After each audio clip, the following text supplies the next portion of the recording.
ഇന്ത്യയിൽ 64 MP ഉണ്ടായിരുന്ന വലിയ പാർട്ടിയല്ലേനോ. ഇപ്പം എത്ര ഉണ്ട്? രണ്ടാളെ ആരല്ലോ കൃപാകടാക്ഷം കൊണ്ട്, അതും നിങ്ങൾ ഈ പറഞ്ഞ നാറിയ കോൺഗ്രസിൻ്റെ പിന്തുണ കൊണ്ട് ഉണ്ടാക്കിയെടുത്ത സീറ്റല്ലേ നമ്മൾ. പിന്നെ കനലൊരു തരി ആലപ്പുഴയിൽ നിന്ന് പോയതല്ലേ ഉള്ളൂ, വേറൊന്നും ഇല്ലല്ലോ അങ്ങ്. ഇനിയും അതൊന്നും ഉണ്ടാവില്ല. കഴിഞ്ഞ 8 വർഷക്കാലമായി കേരളത്തിൽ നടക്കുന്നത് ഏകാധിപതി ഭരണമാണ്. അത് അവസാനിപ്പിച്ചില്ല എങ്കിൽ കേരളം കുട്ടിച്ചോറാകും എന്ന് പറയുന്നത് മറ്റാരുമല്ല, സഹാക്കൾ തന്നെയാണ്. അഴിമതിക്കറ പുരളാത്ത ഒരു വകുപ്പ് പോലും പിണറായി സർക്കാരിന് കീഴിലില്ല എന്നതാണ് സത്യം. ജനങ്ങൾ ഇത്രയേറെ വെറുപ്പോടെ കണ്ട മറ്റൊരു മുഖ്യമന്ത്രിയും കേരള ചരിത്രത്തിൽ ഉണ്ടായിട്ടില്ല. ഈ സാഹചര്യത്തിൽ പിണറായി ഭരണത്തിനെതിരെ ഒരു സഹാവിൻ്റെതെന്ന പേരിൽ പ്രചരിക്കുന്ന ഒരു ഓഡിയോ നമുക്ക് കേൾക്കാം. കേരളത്തിലെ കമ്മ്യൂണിസത്തിന്റെ തകർച്ചയെക്കുറിച്ചുള്ള കൃത്യമായ ഒരു വിശദീകരണം തന്നെയാണ് ഇത്. പറ്റുമെങ്കിൽ പിണറായിയെ കൂടെ ഗോവിന്ദൻ മാഷ് ഇതൊന്ന് കേൾപ്പിച്ചു കൊടുത്തേക്ക്, അങ്ങനെയെങ്കിലും നന്നാവുമെങ്കിൽ ഒന്ന് നന്നാവട്ടെ. ശശിയേട്ടാ, ഈടി വന്നതേ ഈ 314 കോടി ഉറുപ്പ്യ കട്ടുമുടിച്ചതിനല്ല.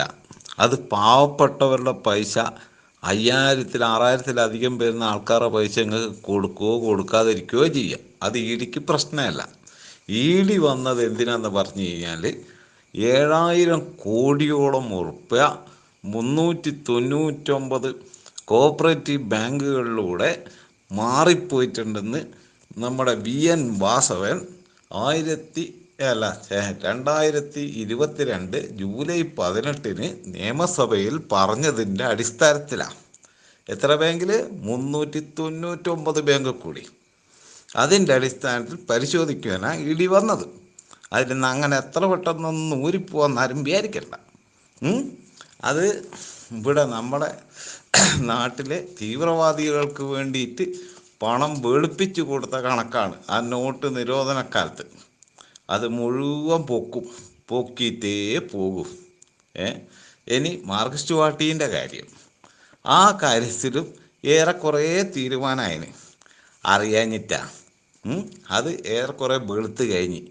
ഇത് തന്നെയാലും ത്രിപുരയിലും പശ്ചിമ ബംഗാളിലെല്ലാം പറഞ്ഞുകൊണ്ടിരുന്നത്. ഇന്ത്യയിൽ 64 MP ഉണ്ടായിരുന്ന വലിയ പാർട്ടിയല്ലേനോ. ഇപ്പം എത്ര ഉണ്ട്?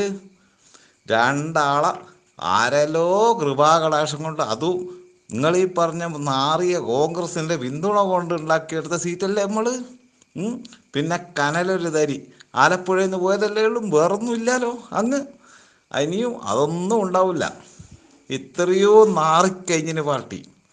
അത് എത്ര പിടിച്ചു വെച്ചാലും ഇനി നിൽക്കില്ല. സംഗതി മൊത്തം കൈവിട്ട് പോയിന്.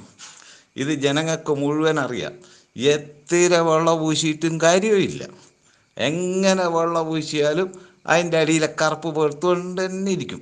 കറുപ്പ് പുറലോകം കണ്ടിട്ട് തന്നെ ഇരിക്കും. ഇനി ഒരു കാലത്തും ഇതിന് ക്ലച്ച് പിടിക്കാൻ പോകുന്നില്ല.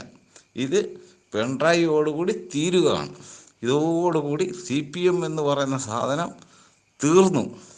നിങ്ങൾക്ക് എന്തെങ്കിലും സംശയം ഉണ്ടെങ്കിൽ അങ്ങോളം ഇങ്ങോളം ബാക്കി വാർത്തകൾ കൂടി ഒന്ന് കേൾക്ക്. ദേശാഭിമാനി ഇപ്പം കട്ടുമുടിച്ചത് കേട്ടല്ലോ. എത്ര ലക്ഷക്കണക്കിന് ഉറുപ്പ്യ ഓരോ സംഗതിയിൽ നിന്നും പോയതെന്നുള്ള ദേശാഭിമാനിന്ന്. ഇനി ഓരോന്നും കൈരളിയിലും കട്ടുമുടിച്ച ചരിത്രം ഇപ്പം കൈരളിയിൽ നിന്നും വരുന്നത്.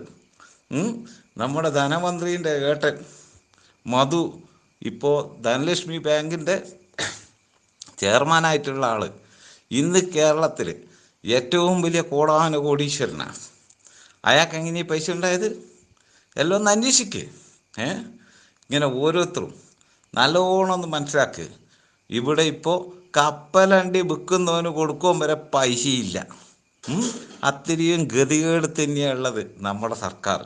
ഇനി അങ്ങനെ എന്തെങ്കിലും ഇങ്ങനെ വാങ്ങിച്ചില്ലെന്ന് വെച്ചാൽ ഇതിൻ്റെ പരിധിയെല്ലാം വിട്ട് ആ പരിധിക്കപ്പുറത്ത് 10 പൈസ കേന്ദ്രത്തിൽ നിന്ന് കൊടുക്കൂല.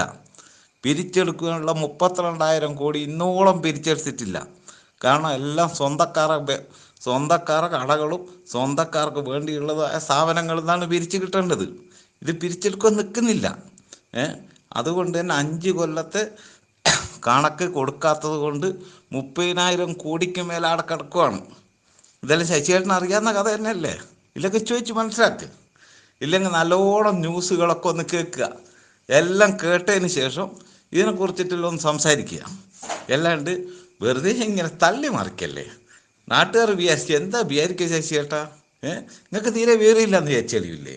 അതുകൊണ്ട് നല്ലോണം മനസ്സിലാക്കുക. മനസ്സിലാക്കിയിട്ട് വേണം എല്ലാ കാര്യങ്ങളും പറയാൻ. എല്ലാം മനസ്സിലാക്കുക, എല്ലാം വായിക്കുക, എല്ലാം കേട്ടറിയുക, എല്ലാവരോടും സംസാരിക്കുക. അപ്പോൾ നിങ്ങൾക്ക് ഇതിൻ്റെ എല്ലാം സത്യാവസ്ഥ മനസ്സിലാവും. ഞാനും ഞാളെല്ലാവരും കമ്മ്യൂണിസ്റ്റുകാർ തന്നെയാലും നിങ്ങൾക്കറിയാലോ. പക്ഷെ ഇപ്പോൾ അതിനാരും നിൽക്കുന്നില്ല. കാരണം എല്ലാ മനുഷ്യർക്കും ഈ സാധനം മടുത്തിന്. എല്ലാവർക്കും മനസ്സിലായി ഇതെന്താന്നുള്ളതും. ഇങ്ങേയറ്റം തൊഴിലുറപ്പിൻ്റെ പെണ്ണുങ്ങൾക്ക് കൊടുക്കേണ്ട പൈസ വരെ അടിച്ചു മാറ്റിയില്ലേ? അത് കേന്ദ്രത്തിൽ നിന്ന് കിട്ടിയ പൈസയല്ലേ? കിട്ടാണ്ടൊന്നും ഇരുന്നിട്ടില്ലല്ലോ. കംപ്ലീറ്റ് അടിച്ചു മാറ്റി. ഉച്ചക്കഞ്ഞിക്ക് കൊടുത്ത 132 കോടി കാണുവാനില്ല. ഇതെല്ലാം ഇവിടെ പോയി. ഇങ്ങനെ എല്ലാ പൈസ അടിച്ചു മാറ്റിയിട്ടുള്ള പരിപാടിയല്ലേ ഇപ്പം നടക്കുന്നത്. ഇനിയിപ്പോൾ ഇതൊന്നും പറഞ്ഞിട്ട് കാര്യമില്ല. പിടിവിട്ട കളിയായിന്. ഇനി നിലനിൽക്കുന്നുള്ളതിന് ഓരോ ഉറപ്പുമില്ല. നിൽക്കാനുള്ള സാധ്യത ഒട്ടും തന്നെ ഇല്ല. പശ്ചിമ ബംഗാളിലും ഇങ്ങനെ തന്നെയും അതോടുകൂടി അതപ്പതിച്ചു.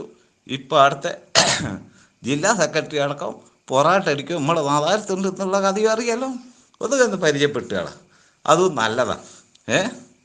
നാദാരത്തെ കുഞ്ഞിരാമേട്ടൻ്റെ കടയിലാണ് പൊറാട്ട അടിക്കുന്നത്. അത് വലിയ ജില്ലാ സെക്രട്ടറിയാണ് പശ്ചിമ ബംഗാളിൽ. ഇപ്പോഴത്തെ അവസ്ഥ ഒന്ന് കേട്ടുകളാ. ഇതെല്ലാം സ്ഥിതി. അടുത്ത കേരളം ഇത് തന്നെയാണ്. കേരളത്തിൽ ഒരു കുട്ടിക്ക് പോലും തൊഴിൽ കൊടുക്കുക ഒരു കമ്പനി പോലും വരില്ല. പൂട്ടിച്ച കമ്പനീൻ്റെ എണ്ണം ഏകദേശം 1000-ലധികം. തുറന്ന ഒരൊറ്റ കമ്പനി ഇല്ല. ഇന്നോളം 84 രാജ്യങ്ങളിൽ അങ്ങോളം ഇങ്ങോളം കറങ്ങി അടിച്ചിട്ടുള്ള കോടാനുകോടികളാണ്. 100 കണക്കിന് കോടികൾ ഒരു കമ്പനി കൊണ്ടുവന്നോ? ഒരുത്തന് പണി കൊടുക്കാൻ കഴിഞ്ഞോ?